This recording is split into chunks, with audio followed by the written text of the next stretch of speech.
Andhra Pradesh psych ఉపాధ్యాయ federation, AP JAC, FAPTO, చాక్టో ఇట్లాంటి అనేక వేదికల మీద ఉంటూ ఒక ఉద్యమ నాయకుడిగా ఉన్నటువంటి నన్ను ప్రోగ్రెసివ్ డెమోక్రటిక్ ఫ్రంట్ తరఫున ఈ రాష్ట్ర ప్రభుత్వ ఉద్యోగులు, ఉపాధ్యాయులు, కార్మికులు, మధ్యతరగతి ఉద్యోగులు, పెన్షనర్లు బలపరిచినటువంటి అభ్యర్థిగా పోటీ చేశాను.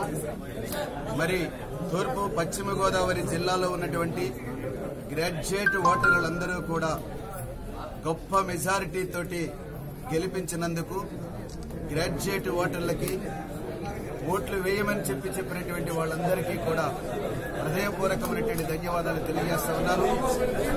ఇంత భారీ మెజారిటీతో ఎవరైతే గ్రాడ్యుయేట్స్ గెలిపించారో ఆ గ్రాడ్యుయేట్ ఓటు యొక్క ఔన్నత్యాన్ని నిలబెడతామని చెప్పి హామీ ఇస్తా ఉన్నాను.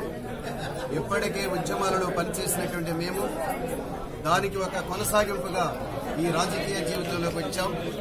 ఆ రకంగా ప్రోగ్రెసివ్ డెమోక్రటిక్ ఫ్రంట్ తరఫున శాసన మండలిలో 10-8గా మేము బలం కలిగి ఉన్నాం.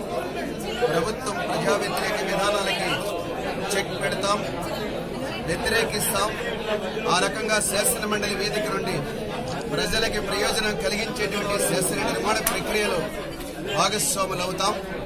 అలాగే బయట శాసన మండలికి బయట జరిగేటువంటి అనేక రంగాలు, సంఘాలు చేసేటువంటి పోరాటాలన్నింటినీ కూడా బలపరుస్తాం. వాళ్ల ప్రాతినిధ్యాలని ప్రభుత్వంతో చర్చగా పెట్టి పరిష్కారానికి కృషి చేస్తామని చెప్పి తెలియజేస్తా ఉన్నాం.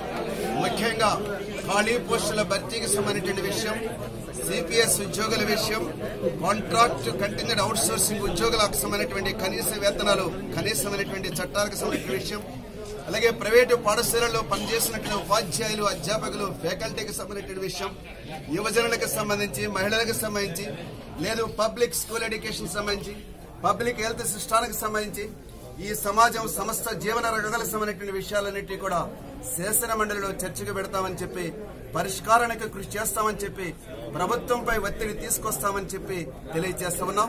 ఒక నిర్మాణాత్మకమైనటువంటి ఒక ప్రతిపక్షంగా వ్యవహరిస్తామని చెప్పి తెలియజేస్తా ఉన్నాం.